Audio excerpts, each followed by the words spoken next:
última pesquisa de orçamentos familiares revelou um aumento nas taxas de obesidade entre crianças e adolescentes no Brasil. O índice de rapazes de 10 a 18 anos com excesso de peso passou de 3,7% em 1974 para 21,7% em 2008. Entre as meninas, o crescimento foi de 7,6% para 19,4%. E em muitos casos, para resolver o problema, as famílias recorrem a uma medida extrema, pode ser considerada extrema, a cirurgia bariátrica. O procedimento pode ser feito pelo SUS em pessoas com 16 anos, mas vale lembrar que só deve ser adotado quando a relação risco-benefício for bem analisada. Sobre esse assunto, Patrícia, a gente conversa com o médico cirurgião e especialista em obesidade e cirurgia bariátrica, Osíris Casais. Muito boa noite, doutor Osíris. Boa noite, Felipe. Boa noite, Patrícia. Doutor Osíris, claro que a cirurgia bariátrica é um procedimento válido, indicado para muitos casos, mas não parece precipitado e até mesmo precoce a indicação para pessoas tão jovens. Como é que isso funciona para adolescentes? Na verdade, Patrícia, essa é uma dúvida e sempre uma pergunta dos pais desses adolescentes, né? Geralmente eles acham que é muito precoce e se não pode ter uma outra alternativa. E o que a gente sempre leva a esses pais é que esses adolescentes, eles já vêm desde uma infância com uma obesidade, e muitas vezes obesidade extrema, onde acarreta muitos problemas psicológicos, e se nós deixarmos esse tempo passar, esses problemas vão aumentar cada vez mais. Então, em pacientes adolescentes que têm obesidade mórbida, é evidente que já tentaram algum tratamento clínico que não foi eficiente, a indicação da cirurgia bariátrica, sim, é uma boa indicação, e quase sempre ela é muito bem sucedida, principalmente com existe um grande e necessário apoio dos pais. Mas é importante ressaltar critérios, né? Claro que médicos responsáveis vão adotar critérios, não vão banalizar a cirurgia, uma cirurgia como essa, cirurgia bariátrica, com uma cirurgia muito séria. Existem critérios, é importante lembrar esses critérios para as pessoas, né? Exato. Os critérios sempre são procurados serem vistos nesses pacientes de uma forma até mais rigorosa, por eles serem pacientes jovens, né? Onde o efeito psicológico da própria doença e o efeito psicológico pós a cirurgia tem que ser levado em conta. Então esses critérios são analisados de uma forma muito mais detalhada e, claro, quando a gente indica a cirurgia, só é depois de uma avaliação não só psicológica, nutricional, laboratorial, e também uma avaliação dos pais desses pacientes. Aliás, essa avaliação psicológica, eu tenho uma amiga que fez essa cirurgia bariátrica e ela fez no finalzinho da adolescência. Essa avaliação psicológica é muito importante antes e depois, né? Com certeza. Antes e depois, principalmente, esses pacientes precisam de um acompanhamento muito, muito bem feito do ponto de vista psicológico, para que eles tenham uma perda de peso, uma mudança de hábitos de vida adequada, que com certeza será uma vida muito melhor para eles depois deles perder esse excesso de peso. E é para aceitar até o novo corpo? Também envolve isso, doutor? Esse preparo psicológico é para aceitar esse novo corpo? Envolve esse mecanismo também? Envolve muito, porque muitos desses adolescentes, dessas crianças, eles nunca têm na sua cabeça a imagem de uma pessoa magra, porque eles nunca foram magros. Então, ele se vê magro é difícil. E quando chega essa hora onde eles perdem muitas vezes 50% do seu excesso de peso, às vezes fica difícil eles conseguirem se identificar magros. Tá? Então aí está o psicólogo da equipe, que tem que ser um papel importante dessa faixa etária para que ele tenha um bom resultado. Sobre esses aspectos psicológicos, outras questões também podemos levantar aqui, e nós conversamos também com a doutora Tereza Ruth, ela que é chefe do setor de obesidade do SEDEBA, e alerta para alguns pré-requisitos para a indicação dessa cirurgia. Vamos ouvir. Primeiro, que esse adolescente já tenha o fechamento da extremidade óssea. Você tem meninos de 16 anos que não vão crescer mais, que já fecharam o osso. E tem meninos de 16 anos que ainda não terminaram o crescimento linear. Que ele tem uma doença metabólica muito grave, que põe em risco a saúde dele e que a cirurgia vai beneficiá-lo. 3, que ele tem uma avaliação psicológica que ache que ele tem condições de suportar o pós-operatório da cirurgia bariátrica e que ele tem uma estrutura familiar que dê um suporte a ele para isso. No pós-operatório, nós vamos ter uma coisa terrível que nós chamamos de desvio de compulsão. Ele não pode comer mais porque o estômago ficou pequenininho. E aí o que é que ele vai fazer? Ele vai desviar essa compulsão, ou para atividade sexual, ou para gastos estrondosos no cartão de crédito, ou o que é mais grave, para o alcoolismo. Então, a quantidade de alcoolismo pós-cirurgia bariátrica é muito importante, é muito grande. Então, a gente tem que ter muito cuidado quando indica a cirurgia bariátrica. Não é a idade, não é o índice de massa, mas é o paciente como um todo. Sobre essa questão, então, do desvio, né, dessa compulsão antes direcionada para a comida, para esse prazer com a comida, e que vai ser levada para outros fatores, inclusive essa questão do alcoolismo, que ressalta o doutor. Como avaliar isso? Isso. Na cirurgia bariátrica, existe, que a gente costuma falar isso em muitas palestras, existem mitos e verdades. Tá? E um dos mitos que são muito falados no meio, não só no meio médico, no meio também, vamos dizer, no meio do povo leigo, é com relação a esses dois temas, que é o desvio de comportamento, desvio com relação à compulsão e desvio com relação ao alcoolismo. Tá? Esse é um dos mitos com relação, que são colocados em relação à cirurgia bariátrica. O desvio de comportamento, ou seja, de compulsão, ele muitas vezes é encarado de uma forma errada. Tá? É evidente que você tem que ter na cirurgia bariátrica, a equipe é formada uma equipe multidisciplinar, não só o cirurgião, mas envolve o psicólogo, envolve o nutricionista, envolve o fisioterapeuta, envolve o professor de educação física, envolve cardiologista, envolve endocrinologista, justamente porque é uma doença complexa.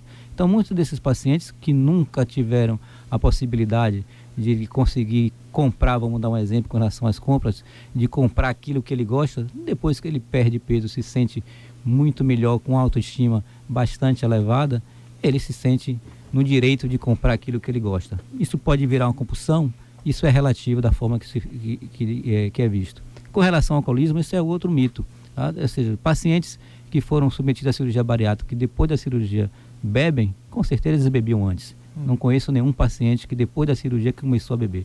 Todos eles bebiam antes. O que tem que ter, a preocupação que tem, o que é passado para esses pacientes, é que eles têm que ter mais controle com a bebida alcoólica. Porque ao contrário de algumas vitaminas que diminuem a absorção, o álcool, ele é absorvido normalmente, 100% e mais rápido. Então, consequentemente, o que ele antes bebia 3 latinhas de cerveja para ficar alcoolizado, ele com uma latinha ele já pode ficar alcoolizado. Então tem que ter um controle maior. Só concluindo nessa questão dessa absorção dos nutrientes, minha pergunta seria exatamente nesse sentido. A bariátrica não reduz a ingestão de nutrientes necessários para o desenvolvimento humano? E como fica essa questão no caso dos adolescentes? Você exclui uma parte da absorção importante do organismo, isola outra parte, inclusive para essa absorção até mesmo de medicamentos que esse adolescente possa vir a usar na vida futura. O procedimento que é mais comumente realizado, que é o bypass gástrico, que é chamado popularmente de redução de estômago, existe uma diminuição da absorção de alguns nutrientes, como as vitaminas A, vitamina do complexo B, vitamina D, cálcio e outros elementos. Se faz necessário o uso de polivitamínicos, de suplementos vitamínicos, que esse suplemento vitamínico tem que ser tomado todo dia e para o resto da vida. Tá? Então, uma boa alimentação e uma suplementação vitamínica correta, ele não vai ter nenhum déficit. Se ele apenas achar que ele basta se alimentar bem é suficiente, não.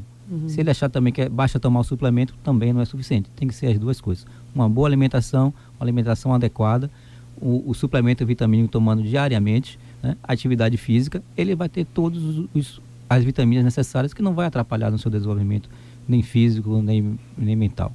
Tá? Então, assim, para os adolescentes também é indicado, não tem nenhuma contraindicação com relação à absorção nem de medicações. A gente volta a conversar um pouco mais com o médico cirurgião e especialista em obesidade e cirurgia bariátrica Osíris Casais sobre esse assunto. Se você tiver alguma dúvida, são vários mitos que envolvem esse assunto, a gente já viu aqui, já desmistificamos alguns aqui com o doutor e a gente continua com essa conversa ao longo do Frequência Baiana. Participe mandando mensagem de texto do seu celular para 72250, coloque BN de Band News antes do seu texto, se identifique para que a gente possa ler o seu nome no ar, ou não, se você não quiser. O custo é de 31 centavos mais impostos. Tem também o Twitter, twitter.com/bandnewsfm_SSA. E hoje em Frequência Baiana nós estamos conversando com o cirurgião e especialista em obesidade e cirurgia bariátrica, Osíris Casais, hoje abordando esse assunto mais na perspectiva dos adolescentes, né? Obesidade, cirurgia bariátrica, isso tudo na adolescência. Exatamente, já a partir dos 16 anos a cirurgia é autorizada pelo SUS. Doutor Osíris, a cirurgia, claro, seria aquele recurso, como falamos no bloco anterior,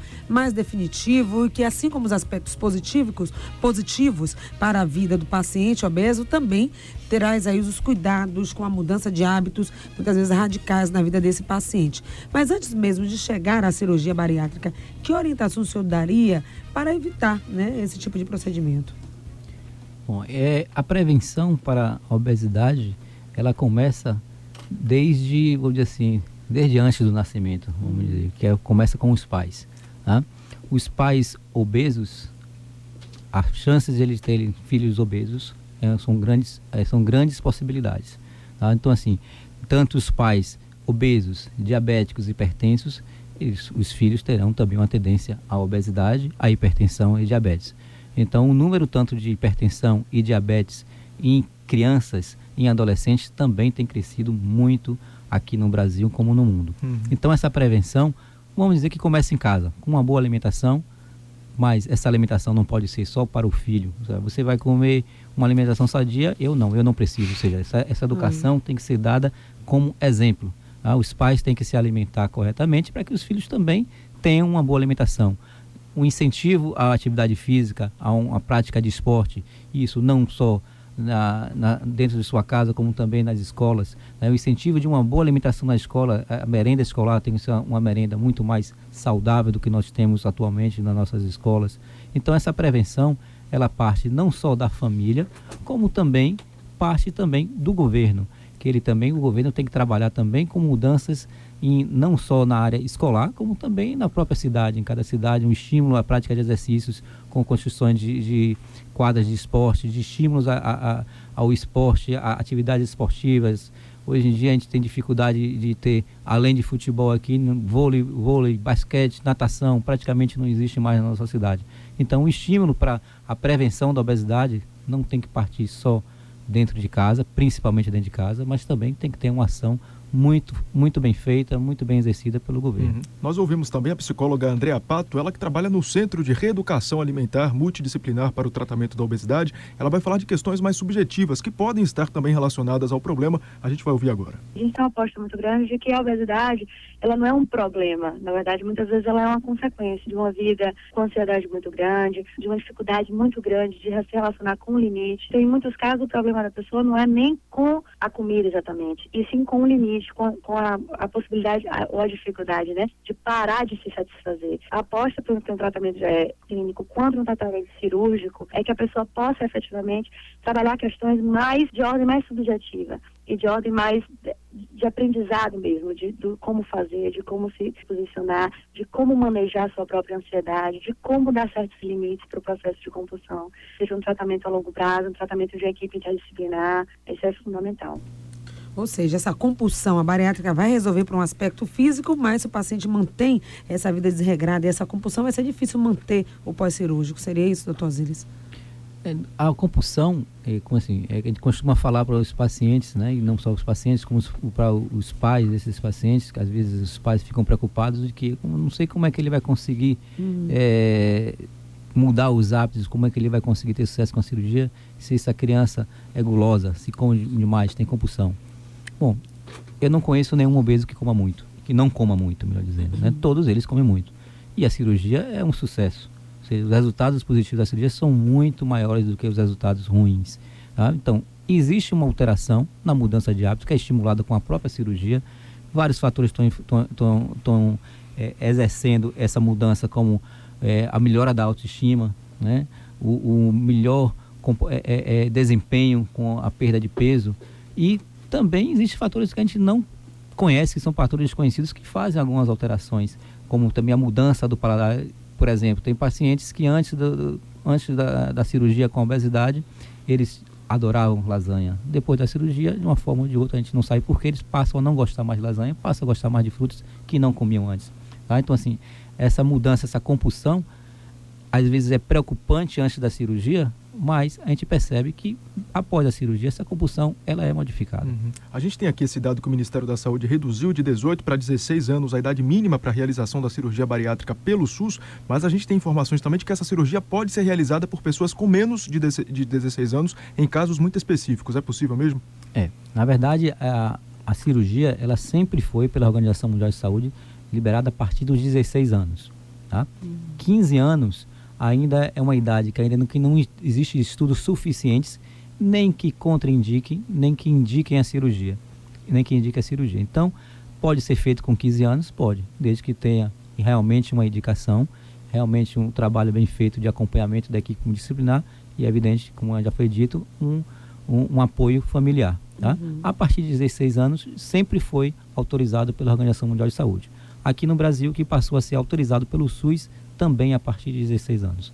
Mas já desde o início da cirurgia bariátrica, 16 anos sempre foi a idade mínima para a indicação da cirurgia. E é uma cirurgia que está sendo mais fácil de ser feita, né? Pelos planos de saúde estão liberando mais facilmente, o sistema público de saúde também vem atendendo esses pacientes, está mais fácil de fazer. Exatamente. Nesses últimos anos, eu diria que nos últimos 5 a 8 anos, o número de cirurgias aumentou bastante, principalmente porque os planos de saúde passaram a autorizar, porque passou a ser obrigatório, fez parte do rol de procedimentos e cirurgias autorizadas pelos convênios, e também porque o SUS passou também a ter um número maior de liberações para a cirurgia. Agora, Dr. Osíris, com sua experiência nessa área, como cirurgião especializado nessa área, né, de cirurgia bariátrica, o que dizer para uma pessoa que está se preparando, que está mesmo pensando em submeter esse procedimento ou levar o filho a fazer uma cirurgia? Que orientações práticas nesse momento, do antes, durante e depois da cirurgia, o senhor estaria dizendo para essa pessoa que está com esse tema na pauta do dia? Bom, primeiro, se é um paciente que está querendo fazer a cirurgia, uma pessoa que está querendo fazer a cirurgia, ele tem que ter a certeza daquilo que ele está querendo. O tratamento para obesidade, seja ele cirúrgico ou clínico, o pensamento é o mesmo, é mudança de hábitos, tá? Então ele tem que ter isso na cabeça em primeiro lugar. Para eu tratar a minha obesidade, eu vou ter que mudar meus hábitos. Primeiro ponto é esse. Vou buscar um tratamento clínico, o tratamento clínico foi um insucesso, não estou conseguindo, então vou buscar a cirurgia. Bom, vou buscar a cirurgia, vou procurar uma equipe onde tenha realmente uma equipe que trabalhe realmente com cirurgia bariátrica, que trabalhe com obesidade, uma equipe que tenha não só um cirurgião capacitado, mas também uma equipe multidisciplinar, que tenha uma equipe que componha basicamente, que são nutricionista, psicóloga, fisioterapeuta, um professor de educação física, ou endocrinologista ou cardiologista, que tenha esse acompanhamento não só no preparo para a cirurgia, mas também que mantenha esse acompanhamento após a cirurgia, né? Como eu sempre digo, o tratamento da obesidade ele começa com a cirurgia, mas não tem fim, é para a vida inteira. A gente agradece então aqui a participação, né? O doutor esteve com a gente falando sobre essa situação, a possibilidade de fazer a cirurgia bariátrica e trazendo essas informações. Nós conversamos com o cirurgião e especialista em obesidade e cirurgia bariátrica, doutor Osíris Casais. Muito obrigada, uma boa noite. Obrigado a vocês, eu que agradeço, uma boa noite.